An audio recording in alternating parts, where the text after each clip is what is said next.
It's time for the Rick Smith Show.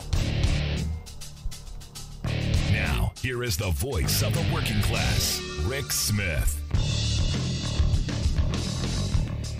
And welcome, brothers, sisters, working class heroes. This is the Rick Smith Show. Thanks so much for being here today on the big program. Lots to get to, lots to talk about. Tragic weekend. Can put it no other way. The idea that political violence is okay, never.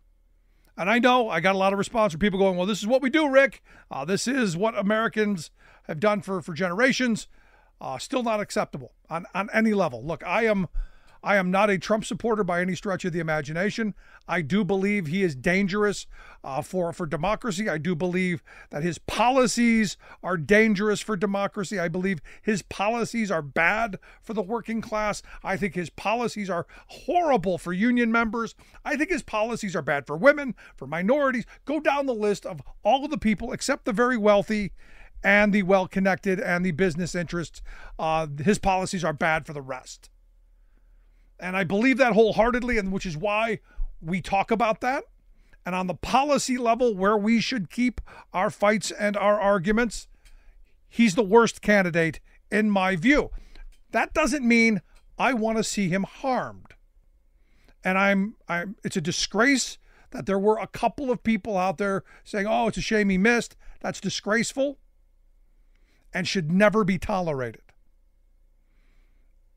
That said, this election is about the future of this country, the policies that each one of these people are going to move forward. And as you've heard me say a number of times, it's the teams that they bring in. It's the people that do the work of the administrative state. It's the people who do the work that affect our lives. That's you're voting for too.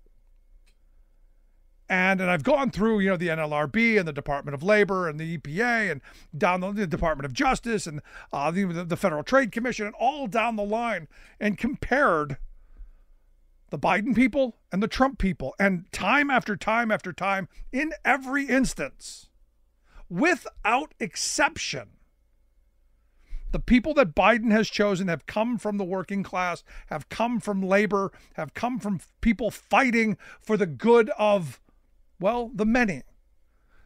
The folks that Donald Trump put into those positions, corporate special interests, union busters, all down the line. So when I came out against my union president, Sean O'Brien, going and speaking at the RNC, which I do not see as something that is positive, I've gotten a lot of blowback. Well, this is the kind of unity you're talking about. This is the kind of talking to the other side you're talking about. No, this is not what I'm talking about. The idea that Sean O'Brien is going to go there and give them tough talk, that's not going to happen. This speech is going to be well vetted, and anything he says will have been approved by a committee. So there's going to be no real tough talk. This idea that these are the conversations, no. The conversations that we need to be having are with each other. The people who are in those seats at that arena, the people who are waving the big Trump banner right now, those people are on board with the MAGA agenda. Pure and simple. They are on board with the MAGA agenda, which is, they've been very clear about returning this country to its origin, the original intent of the Constitution, which means, black folks, 3/5 of a person, women back in the kitchen, gays back in the closet, minorities back in the fields, and only white males, land-owning males, 21 and over, they're going to be the voters. That's the original intent. They're very clear about that. They've added Christian males, Christian white males to that original intent. So they're willing to change it a little bit when it fits their need.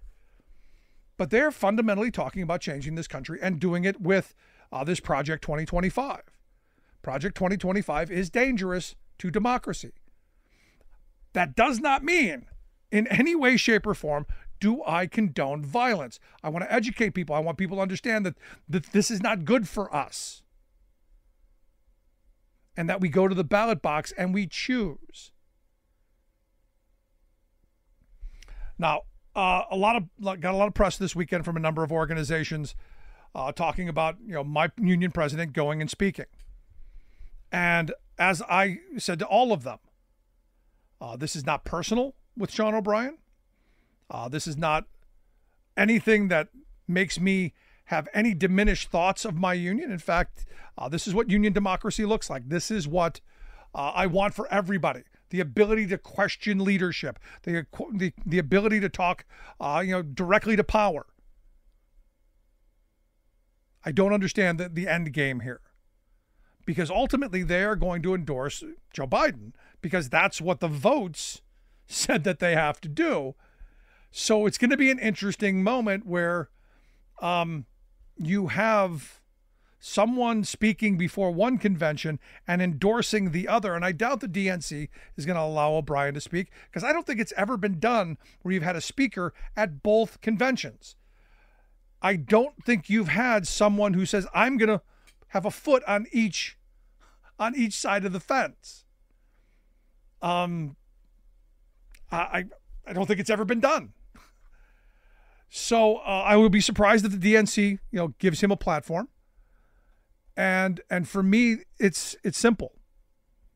A lot of my friends and a lot of people that I know who are Teamsters view him as endorsing Trump by whatever he says.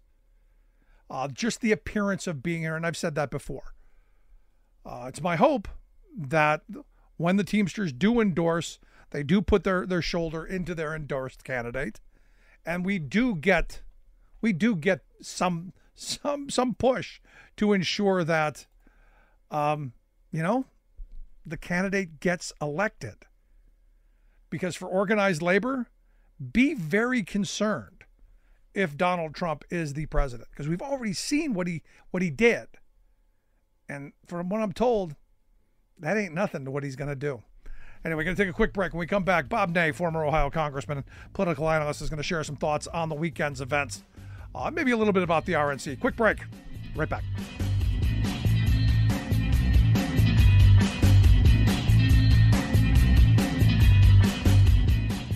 We are AFGE, the American Federation of Government Employees. We represent 700,000 federal and D.C. government workers who are the vital threads of the fabric of American life. We support our nation's military. We take care of our nation's veterans. We protect our nation's borders. We respond to our nation's crises and natural disasters. We provide services to our nation's seniors. The American Federation of Government Employees. We work for America. We are AFGE, the American Federation of Government Employees. We represent 700,000 federal and D.C. government workers who are the vital threads of the fabric of American life. We support our nation's military. We take care of our nation's veterans. We protect our nation's borders. We respond to our nation's crises and natural disasters. We provide services to our nation's seniors. The American Federation of Government Employees. We work for America.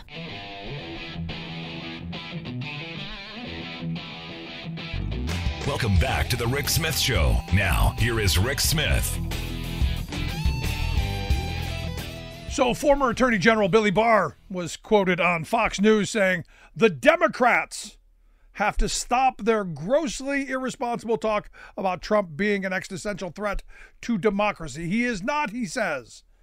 And it's the Democrats' fault. It's the Democrats' fault for heated language. Never mind all of the videos we see of Republican candidates blowing things up and standing with guns around the Christmas tree and all of that. No, it's the Democrats' fault. Anyway, here to share some thoughts on the events of the weekend and maybe where we're going to go from here. I've asked our good friend, former Ohio congressman and political analyst Bob Ney, to come share some thoughts. Bob, thanks for taking time for us. Well, thank you, Rick. So what do you think of Billy Barr's comments?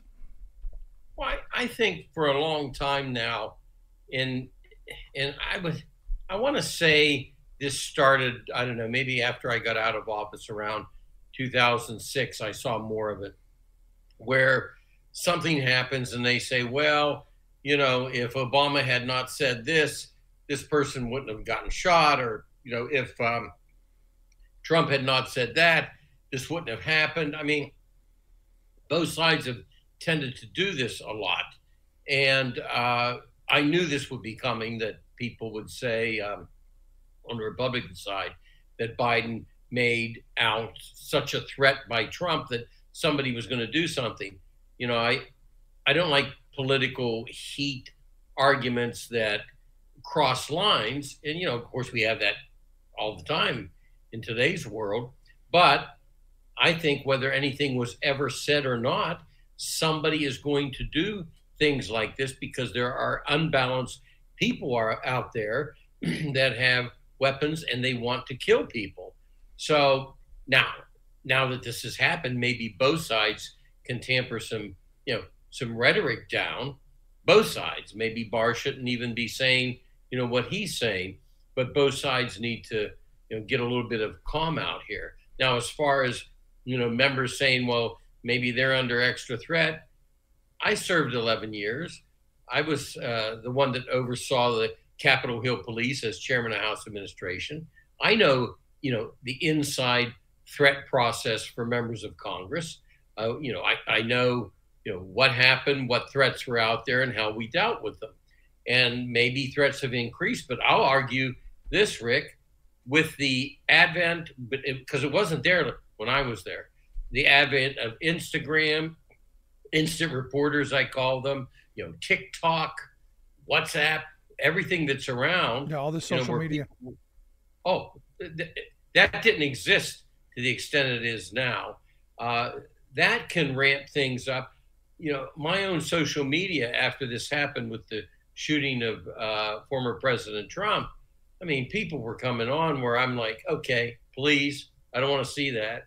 Let's not go there, No, but, it seems to me, and this is where maybe you'll agree, maybe you won't, in the social media era, on social media, people, they seem to think they have a license to be the worst version of themselves. Oh, yeah. And right. Being the worst version of themselves, getting attention, which creates a self-fulfilling loop of people being horrible, saying horrible things, thinking horrible things, and then horrible things happening because of this loop.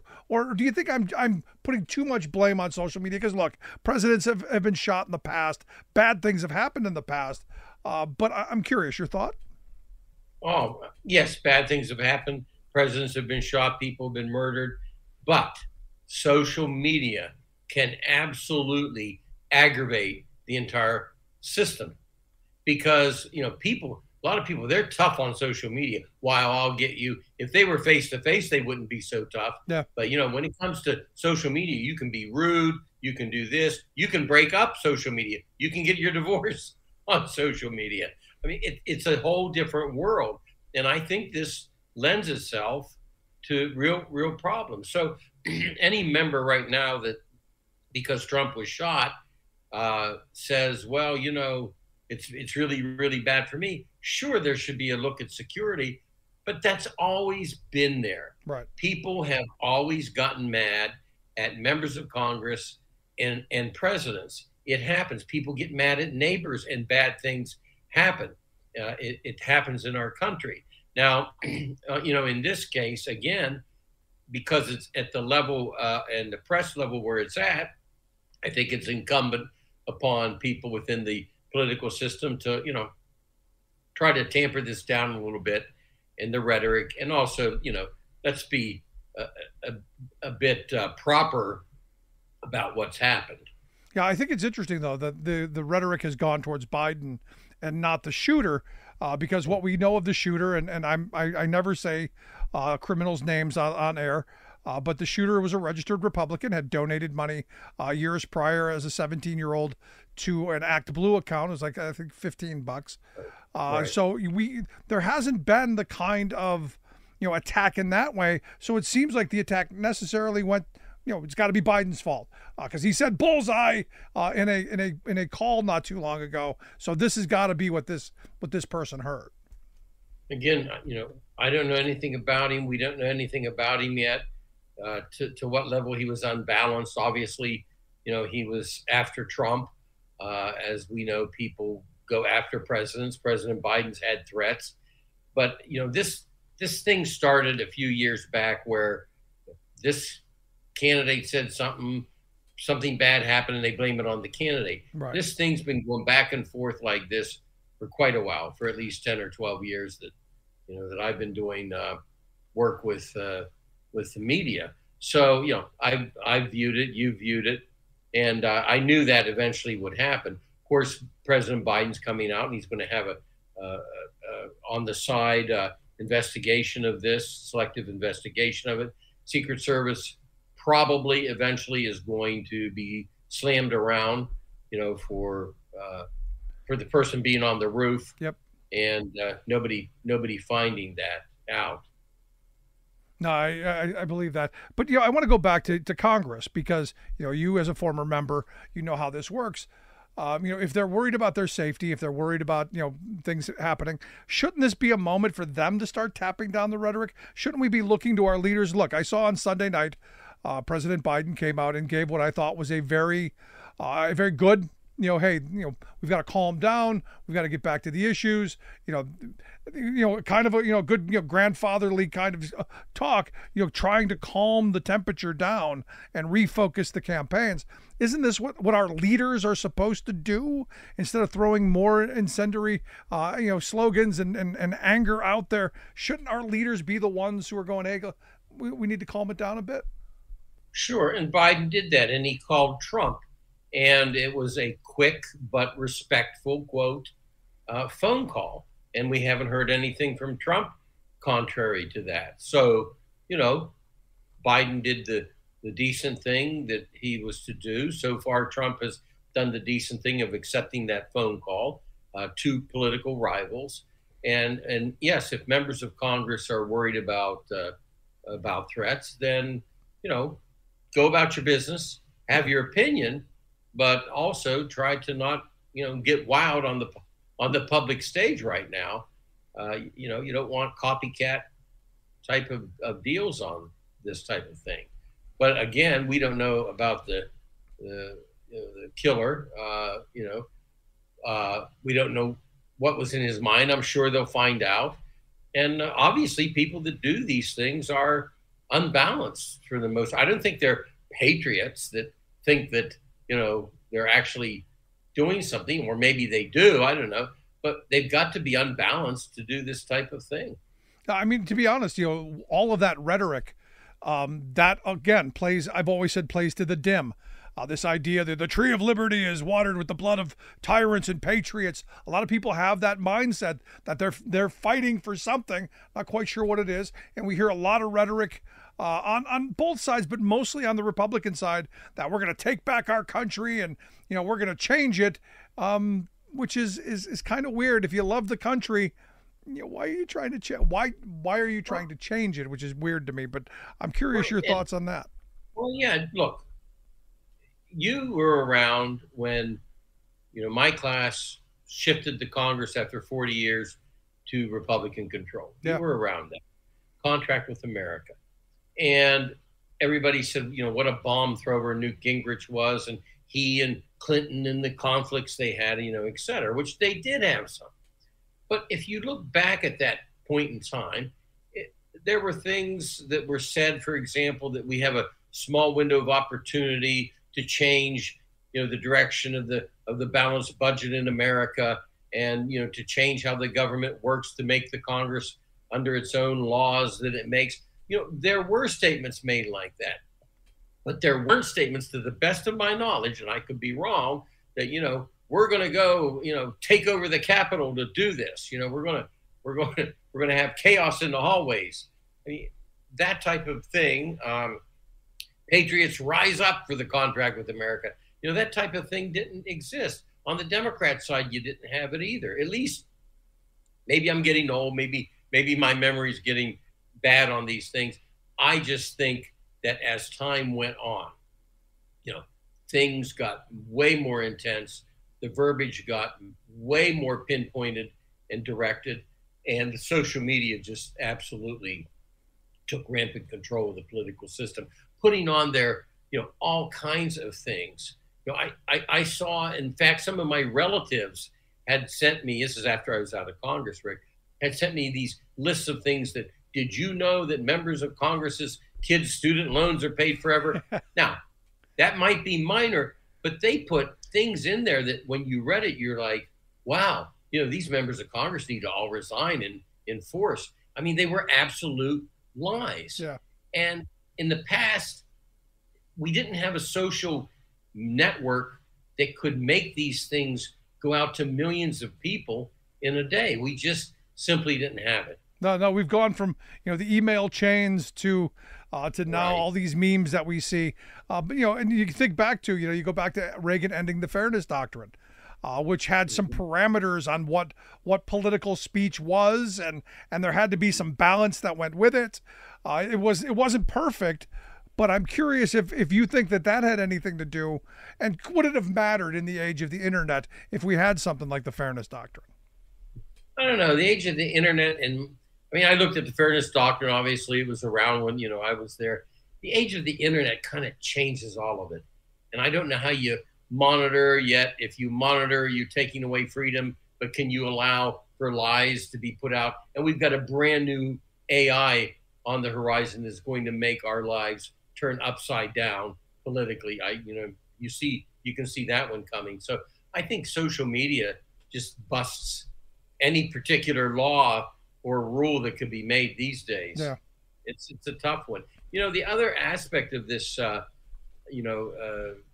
assassination attempt on Trump, by the way, and I'm going to say this because I'm not going on either side of this in a bad way, but who are we to not fool ourselves that both sides, the political consultants, et cetera, they are analyzing, after the shouting's done and the prayers are out there and we, try to unite the nation, but they're analyzing what this does.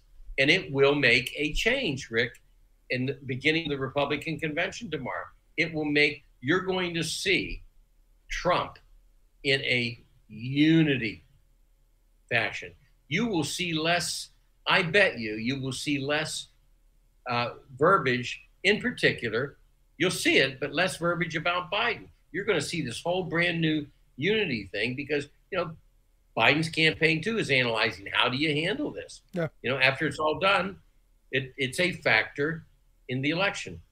Well, I think that's been Biden's message all along, and uniting the country by Right. and look, I think I've been saying for a long time you do that through giving people opportunity, and I think the Biden record is very good on that. So I think he will be positioned well, and we'll see. Obviously this week is the RNC's spotlight in the sun. So you think it's going to be all about unity? What do you think comes out of this, though? I mean, I know you said the unity, but I can't. I guess where I'm putting my head around this is you've packed the place with the most vitriolic of speakers. Right. I can't imagine it's not going to be heavily. I just can't imagine that. Well, I think don't get me wrong, they're going to go after Biden. But I think when it comes to Trump and his VP pick, which I think is going to be J.D. Vance, but when it comes to Trump and some of the higher echelon people, I think you're going to see a switch right now. Again, yes, Biden's going to be hit, but you're going to see a unity. And let me throw this out here. When it comes to Biden and Trump has lost some of his base. The people that really don't like him, the people that don't believe that he was targeted for criminal activity by the government, the people that believe, that don't believe the election was stolen, et cetera, they've soured on Trump. Biden has his own detractors, the 18 to 34s, because of the Israel, Gaza situation. Right. I think with Trump now, there may be very well people that they didn't like Trump, this and that, but now we've got this new unity. Maybe they will now go to the polls and give him a vote. I mean, I'm stretching it, but I think yes, Biden will be attacked, but I think you're going to hear this call for we need to come together. I think it's going to happen. I'm looking for victimization, that he's going to play the victim card, and we need to. Well, he can do that through unity, and that's where I was going to go, and that's where they're going to get to that unity. I think you're probably right, and sadly, I think you might be right that image which you got to give him credit for having the political mind to take that breath and go, hey, I gotta get this great photo op. And look, as I said to my daughter, your grandchildren will see that picture because that is history. Yeah, because I heard I could hear the audio. I think one of the shoes came off or something. He said, I want my shoe or something.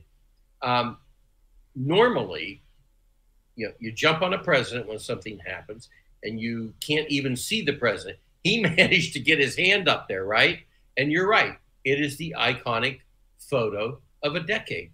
No, you could see him. You could see him. You could see the thought process going. As I watched it, I watched the thought process go.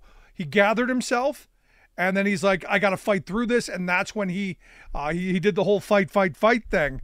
And you said, I go, look, the guy, he's a political animal. I mean, he gets what the gravity of the moment and how to best use that. You got to give him credit for that.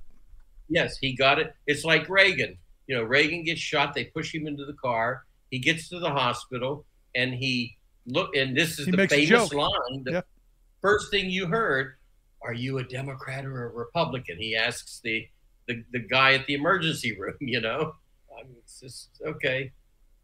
Yeah, well, it's going to be interesting to see how this plays out. Last line of question I got for you, the DNC's going to be about a month after. There seems to be some divided message. Any thoughts on where that's going to take us? I think Biden is in this. I know there are many who want to replace him. I said last time we talked, you and I talked, by the time your show was over with, they had to make a decision. Well, your show ended that night. Here we are on another day and night. So I believe that as this week progresses with the Republican National Convention, Biden's not going to get out. And so therefore, the Democrats are going to have a unity day. Speaking of unifying, they're going to have a unity day, stop the talk, and go after it, because I could be wrong. I just don't think he's going to get out. Yeah, I don't think so either, especially now. I just don't see how he can, but we'll see. Exactly. I still think it's time to pass the torch, but I think he will. I think he believes he's the best candidate to take on Trump in November, and we'll see what happens. But Bob, as always, appreciate the time. Thank you, Rick. Good stuff. Bob Ney, former Ohio Congressman. I want to hear your thoughts. Email me, rick@thericksmithshow.com. I'm going to take a quick break. Right back. Stick around.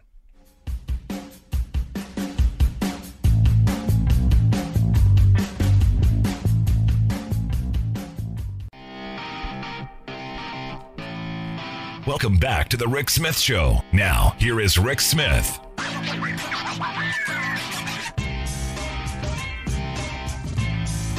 So Sunday night, President Biden addressed the nation, and look, the idea, to try and refocus, to reset the campaigns, and talk about, hey, we got to be talking about issues, we got to be talking about American values, and get away and kind of a reset from the tragic events that happened on Saturday. I want to believe this isn't who we are, because this isn't how we should be settling things. And I think the president was right. We settle things at the ballot box. That's where it has to happen come November. And here to share some thoughts of this weekend's tragic events, I've asked our good friend, former Alabama Senator Doug Jones, to come talk with us. Doug, thanks for taking time for us. As always, a pleasure, Rick. Thanks. So let's talk about the president's address on Sunday first. I thought it was a strong address saying, look, we've got to come back to, talking about the issues, fighting our politics in the right way instead of these tragic events. And I wanted to get your thoughts on his address.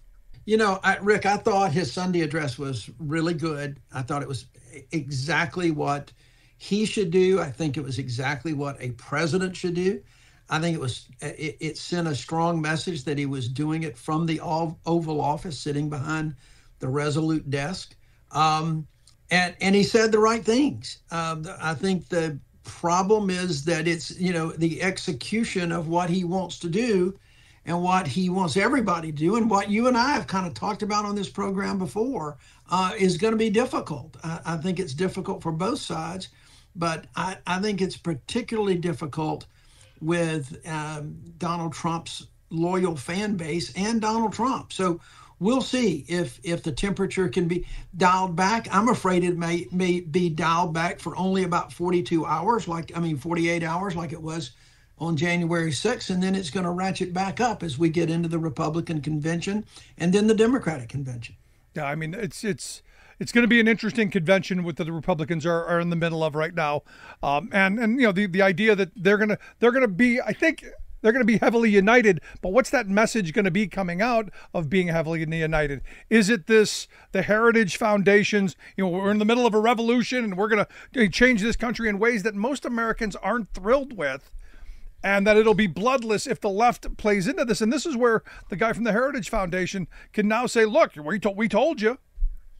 Well, he can say we told you, but he can and people can also say, "No, you dumbass, you're the one who helped cause this problem, for God's sakes." I mean, people don't realize, and it has been really stunning to me, Rick, to watch the immediate political finger pointing that started going on by President Trump's loyal supporters in Congress and across the country. There was even one congressman from Georgia who tweeted out, "This was done on Biden's orders." Oh, for God's sakes, folks, that's exactly the thing that we need. That's just pathetic. And it's exactly the wrong message. But I think that if people are serious about this, and they should be very serious, because quite frankly, this is something that really seems shocking on one hand.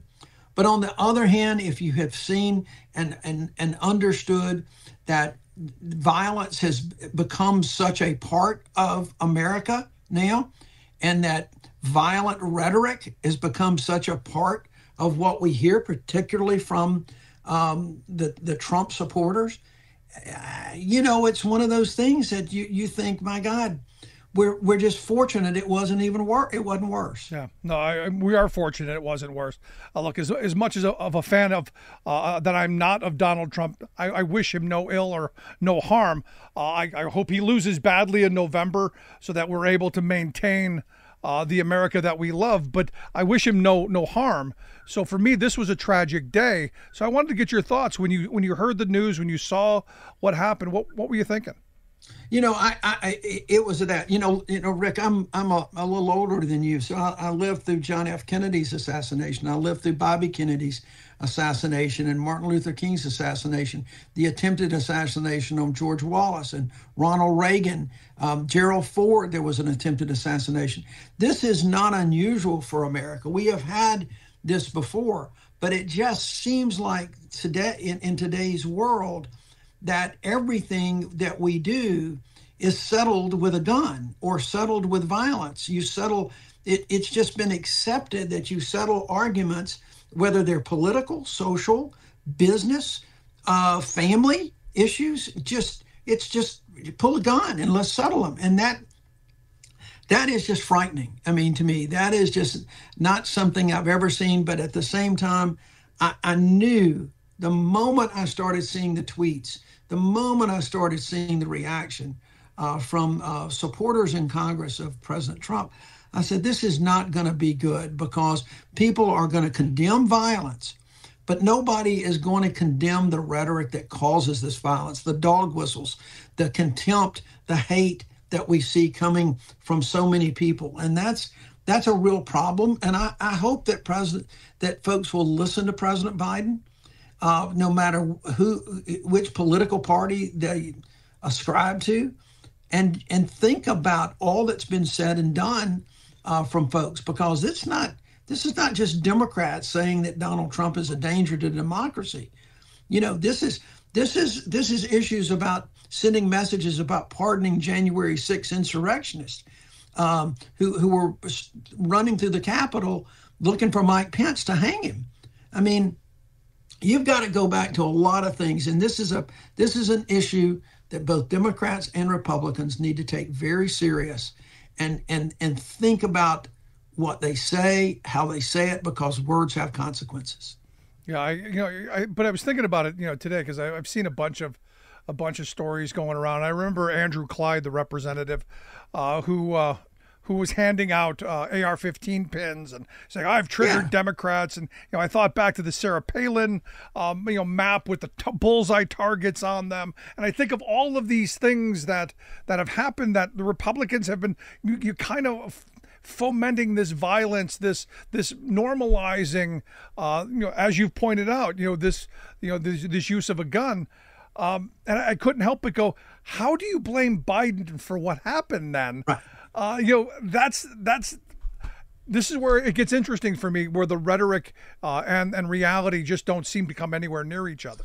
No, they don't. And let's make clear, I don't want anybody to accuse you or me of trying to imply that Donald Trump had this coming. He did not. Not at all. No one should be the victim of this kind of criminal activity. No one. It doesn't matter. They should not be. But at the same time, we have created, and the Republican Party has helped create a culture of contempt in this country, and a culture of violence. They condemn the violence that's on the street and blame it on Democratic mayors, but yet they talk about things in ways. Steve Bannon, the guy Kevin Roberts from the Heritage Foundation. I mean, when you start talking about revolutions and that may or may not be bloodless, when you have the former governor and presidential candidate from Arkansas, Mike Huckabee, saying on his radio show that if Donald Trump doesn't win, the next election will be decided by bullets. Give me a break. People hear these things. And Rick, Democrats always are quick to criticize that rhetoric coming out because they say it's going to rile up somebody on the right. They're going to rile them up to do the harm, to do the insurrection or whatever. What they don't fully realize, though, that there are people on the left that are afraid when they hear things like that. And there are people on the right that are afraid of them. And it's the opposite political party that often causes the problems when they hear things. It's not somebody in your own party getting them riled up, somebody in the other party that gets them riled up. And we seem to have created a permission structure for people to do these things. And we've got to dispel that. We've got to basically get back down to business and start having dialogues. Yeah, there's absolutely no justification. There's no normalization of this, or at least I hope there's not.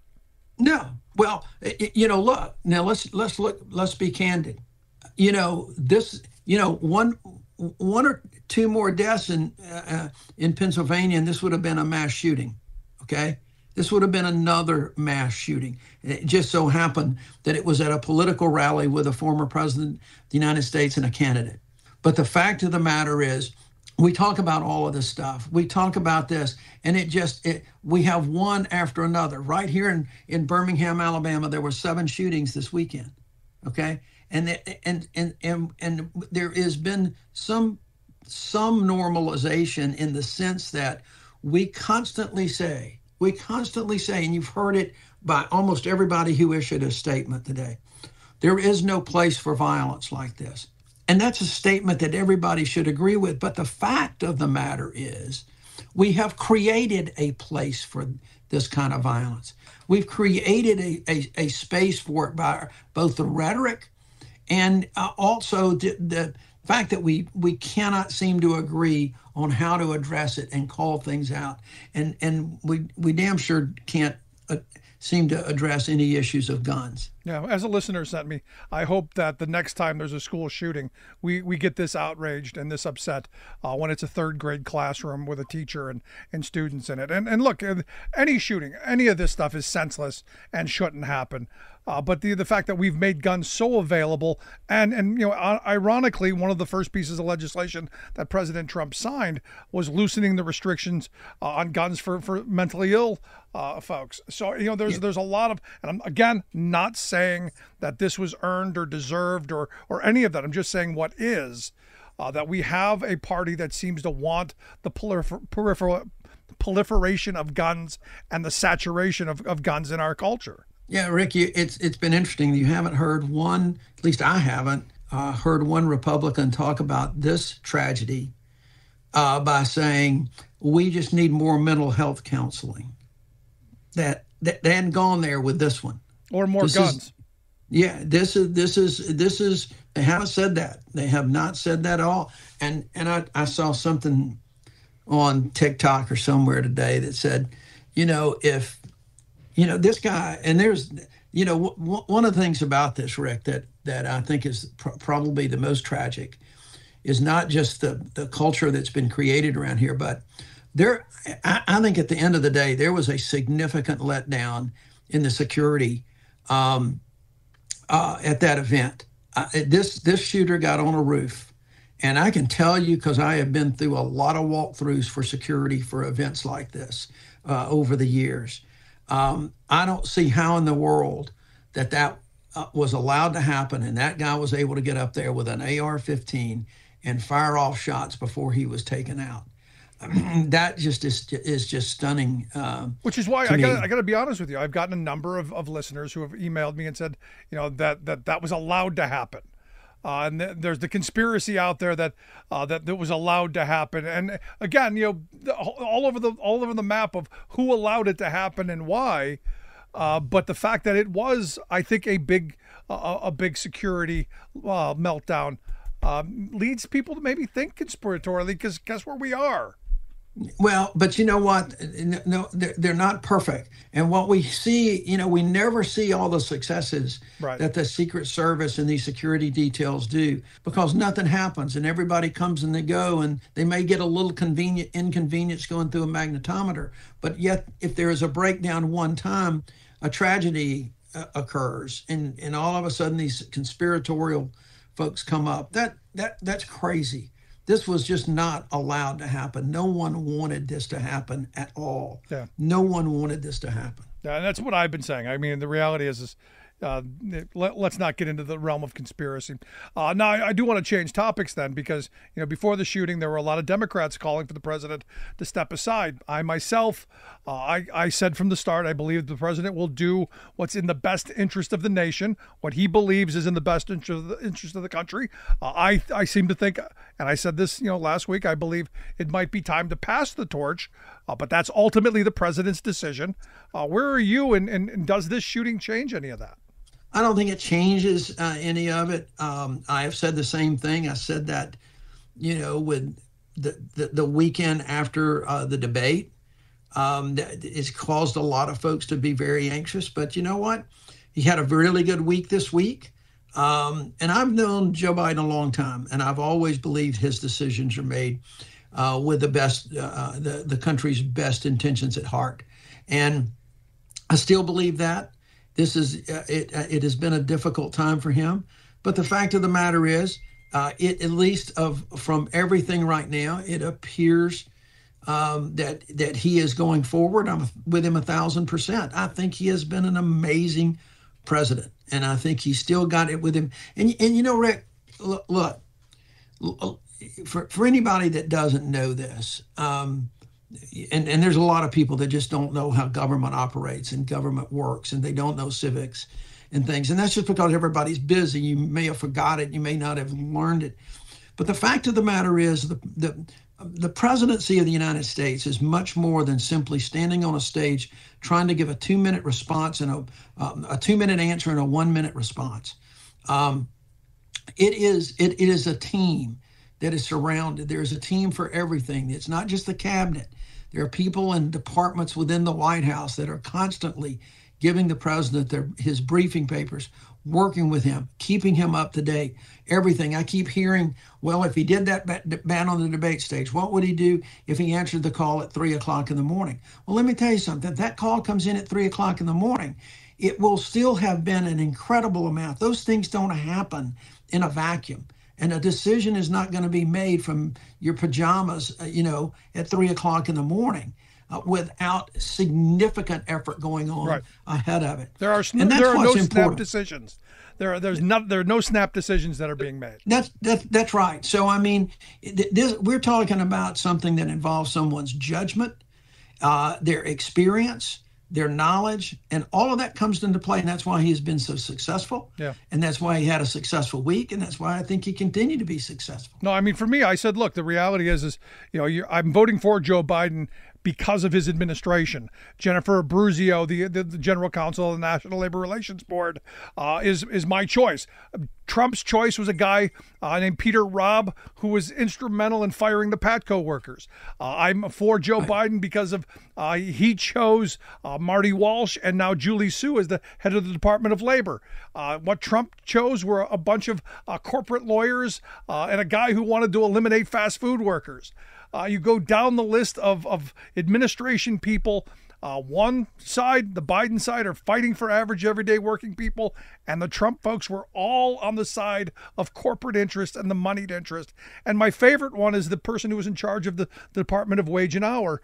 On the Biden side, you've got a lawyer who was fighting for workers in Minnesota in the building trades. On the Trump side, a woman who was accused of wage theft.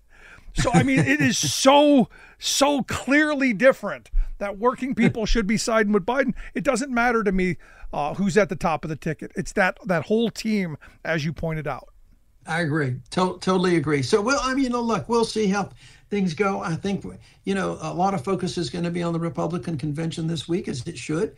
I hope that the media and all will focus on how the Republican platform is so close to this Project 2025 from the Heritage Foundation, which is something that really kind of should scare people a little bit about whether or not they're going to be able to have individual rights and liberties and in a complete change in democracy. It is something that people ought to pay close attention to, because that is the blueprint for a second Trump administration. Yeah. Now, we've been talking about Project 2025 for several months now, but real quick for folks, outline your version of what you think it is. Well, what I think it is basically an imperial presidency, in which a president can do everything that they want to. It is going to take away. It can strip women of their reproductive rights, leaving the whole issue of abortion to states. It's going to abolish the Department of Education. You're literally talking about basically telling Congress to go pound sand. We're going to do this all with one fell swoop with a strongman president. We're going to get rid of of career civil servants in the government and replace them with folks that are just loyal to Donald Trump. And that's the kind of what we saw in the latter part of the Trump administration. You're going to see on steroids in a second. I've been saying we're going to be making patronage great again. Oh, yeah, for sure. Yeah, I mean, yeah, fealty. His will go beyond patronage and strictly to fealty. I mean, it is going to be really, it's going to be something, and they're going to, and I think it's not going to be good for business. Economists are saying that it is not good for business. It's going to be the whole economic plan is going to be inflationary, and it's so I think people need to really pay attention with what this project is saying and doing. And remember, despite what Donald Trump says about it or tries to say about it now, this was written by his people. This was written by people that work for him and that will work for him in a second administration. But what do you say? Because I've been talking about this for a while, even before the mainstream media picked up on it, and it's actually become what I thought it should have been months ago. But I've gotten a number of people saying, well, all that stuff you're saying, it can't happen here. We wouldn't allow it. Our institutions wouldn't allow any of that to happen. And I got to be honest, I look at our Supreme Court and I got to think anything is possible given this Supreme Court. I think that I've heard the same thing. But the fact of the matter is, it can happen. They said the same thing in Germany. They said the same thing over and over again in various democracies that have fallen. It can happen here. If people put someone in, you need to understand what they say they're going to do. And if they say they're going to do that, and remember, right now, the judiciary is got as many Trump judges on there, and you can see what's going on with some of the Trump judges. I mean, some of the things that they're doing, and just look at what the Supreme Court is doing. And the Supreme Court, at every turn, okay, and this has not really gotten a lot of, this has really not gotten as much attention as it should, but just about at every turn, when this Supreme Court has been given the chance to side with people and rights versus a very strong presidency, they've sided with a strong presidency. And that's a very serious problem. So yeah, it can happen. And Rick, maybe the whole 900 pages can't happen or won't happen, but it won't take all of that. It just takes part of that to fundamentally change the democratic values that we've had in this country for 250 years. Last question I've got for you. We're going to be at the DNC. Couldn't get credentials to the RNC. But I'm told, and a lot of people are saying, are you expecting there to be chaos? What do you expect to come out of the DNC, especially if let's look at both sides of it. If the president stays or if the president goes, what are we expecting? I think regardless that we're going to have a very unified convention. It is going to be exciting. I think the only concern is a potential protest over Gaza. Hopefully that is going to be controlled, that we're not going to have any kind of repeat of what we had in Chicago in 1968. But you've got thousands of people that are loyal to Joe Biden that are going to be descending on Chicago. And they believe in the party. They believe in what this administration has done. They believe in the president. They believe in the vice president. And I think it's going to be really exciting. And I think you will ultimately see a very unified party regardless. And I think but the tea leaves right now are saying this is still going to be Biden-Harris. But regardless, I think you're going to see a very, very strong unified party going into and coming out of the convention in Chicago. Well, I look forward, and hopefully I'll see you in Chicago. Always great talking with you, Doug. I appreciate you taking time for us. All right, buddy. Anytime. Thanks. Good stuff. Our good friend, Doug Jones, former Alabama senator. I want to hear your thoughts. What do you think? Where are we? Where are we going? Email me, rick@thericksmithshow.com. Right back. Stick around.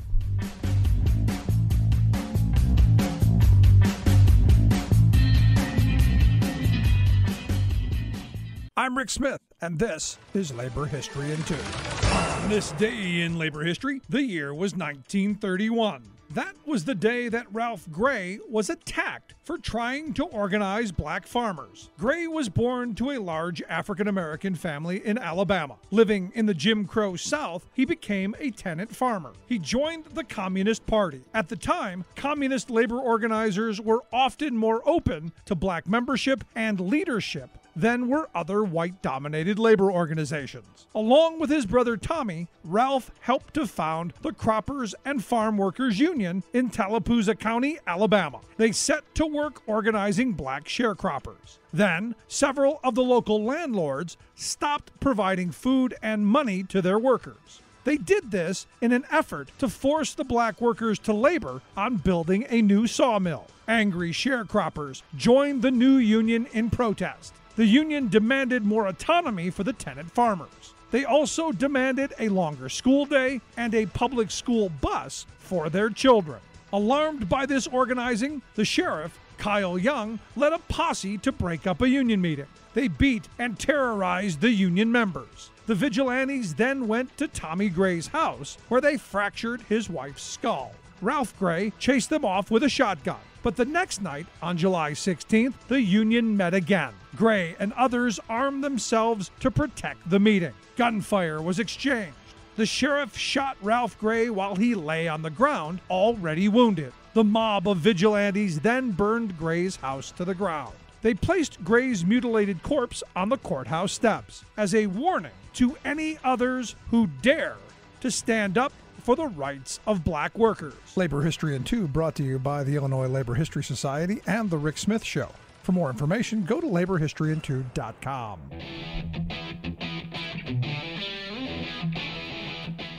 Welcome back to The Rick Smith Show. Check out our website, thericksmithshow.com. Questions, comments, something on your mind.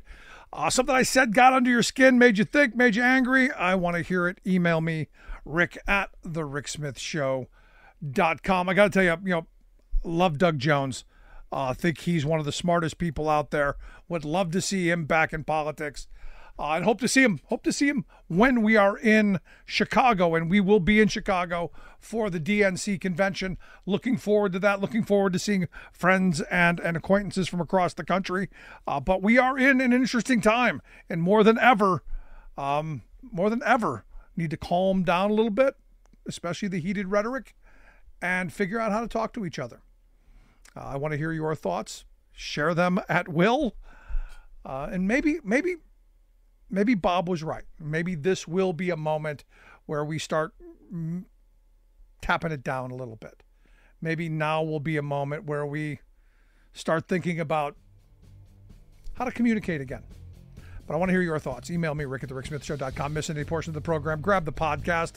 And by all means, check out freespeech.org for the video. Thanks so much for being here. We'll see you back here next time.